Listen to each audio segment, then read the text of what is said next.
ស្រីនោះនេះណែនាំផ្លែឈើឈ្មោះខ្មែរយើងមានដែរដើមលើវាបារាំង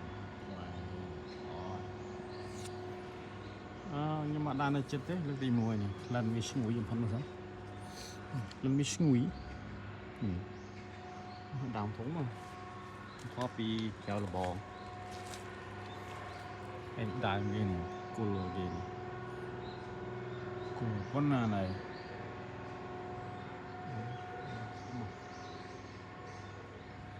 ឈ្មោះជាភាសាកូរ៉េមុងខ្វាយើងពិបាកស្ដាប់តិចហ៎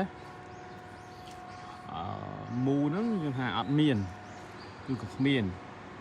ខ្វាផ្កាដល់ពេលខ្វាហ្នឹងមានថាផ្លែឈើដល់ពេលយើងបកប្រែមកថាផ្លែឈើគ្មានផ្កាមិនត្រូវទេណាអានេះមិនស្រួលមើលនេះអានេះទុំជ្រូកហ្នឹងណាមិនជ្រូកទេវាប្រែបាត់ហើយអានេះមិនសិនជាមិនសមមិនថតត្រូវនេះប៉ុណ្ណាណៃដាក់មកម៉ែច្រើនណាស់អានេះខ្លួននៅផ្សារម្ដងម៉ែវាជា8,000មើលណាខ្ញុំអត់បានសួរតម្លៃគេដែរអ្វីអត់មានដីដាំមកនេះប៉ុណ្ណាណៃគ្រឿងឈ្ងុយចម្លែក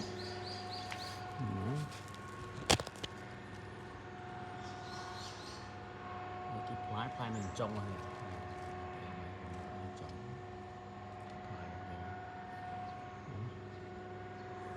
អានេះនៅទីក្រុងនៅខ្វាំងជូធំសបោ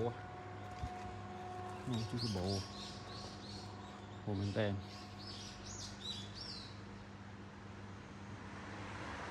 នៅខាងលើនោះប៉ុណ្ណាណៃមើលស៊ូមើលសិនឃើញណាអត់ឃើញអត់នោះណូ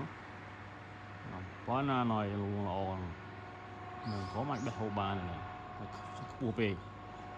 យើងមិនឲ្យបេះស្ដាយណាស់ខាងនេះវាល្មមបេះដងតែវាបែកបាត់ទៅវាត្រូវទឹកភ្លៀងផងហ៎ព្រោះផ្លែឈើនេះកាលណាយើងបេះមកយកមកទុកវានិយាយថាវាអត់ដូចវាដូចជាផ្លែ strawberry ដូចគ្នាកាលណាតែយើងឡុកលាក់វាច្រើនដងពេកទៅវាខូចតែម្ដងនេះតម្រូវទីមទីឲ្យយើងថ្នាក់ថ្នមវាមិនចឹងខូច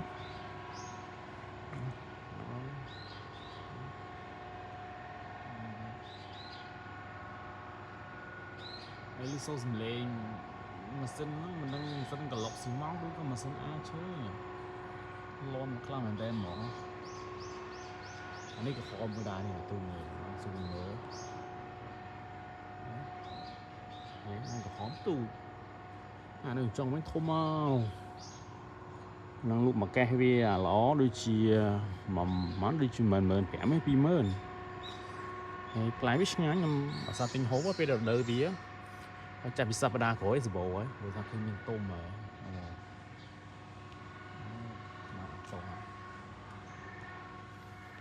ហើយមានតែប៉ុណ្្នឹងឯងចាំមើលខ្ញុំបាក់ឡានតាមផ្លូវឃើញមានធំជាងហ្នឹងចាំខ្ញុំថតឲ្យមើលខ្ញុំបង